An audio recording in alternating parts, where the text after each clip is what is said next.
Welcome to Quest Software Foglight Video Solutions. This video will cover defining database agent alarm settings. My name is John Sakalauskas, and I'm a technical product specialist for the Foglight team. Users can customize how the alarms generated by the default Foglight for SQL Server, Oracle, and DB2 rules are triggered and displayed in the Alarm Views Settings tab. All changes to alarm settings apply to the selected agents with the exception of thresholds, which can be customized by the agent. Avoid editing Foglight database agent rules that are delivered with the product in the Administration, Rules and Notifications, Rules Management dashboard. Default rules may be modified during regular software updates and your edits will be lost.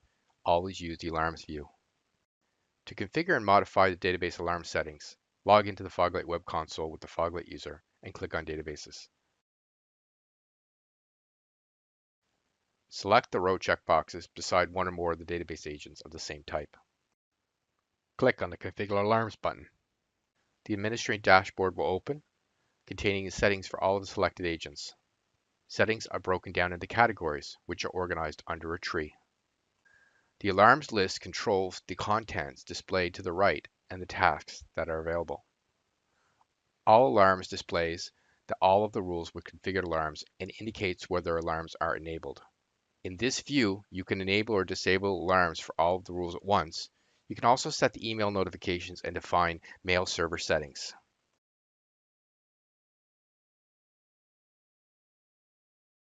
Category of rules displays a set of related rules with configured alarms. In this view, you can enable or disable alarms and also set email notifications for the category of rules. Click the multiple severity rule that you want to edit. In the threshold section, review the defined severity levels and existing threshold bounds for all target agents. The colored bar across the bottom of the view indicates the percentage of collections that fall within each threshold. You can and should modify the thresholds associated with alarms to better suit your environment. If you find that alarms are firing for conditions that you consider to be acceptable, you can change the threshold values that trigger the alarm. You can also enable or disable severity levels to better suit your environment. When a rule has severity levels, a threshold section appears in the Alarm Settings tab showing the severity levels and bounds by agent. The threshold values correspond to the lower bounds shown in this table. Many rules, such as the baseline rules, do not have severity levels and thresholds. Click the Edit button next to a single database agent name to modify the settings for that agent. When editing thresholds, ensure that the new values make sense in the context of the other threshold values.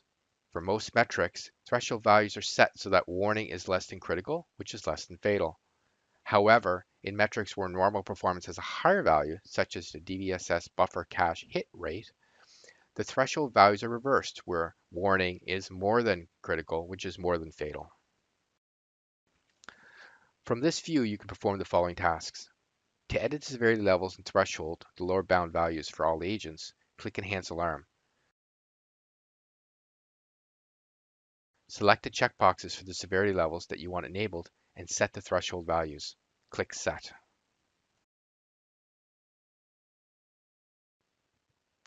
Once completed, be sure to click the Save Changes button to register any updates to the system. To learn more about Foglight for databases, visit support.quest.com. For quick support questions, follow us on Twitter at QuestExperts.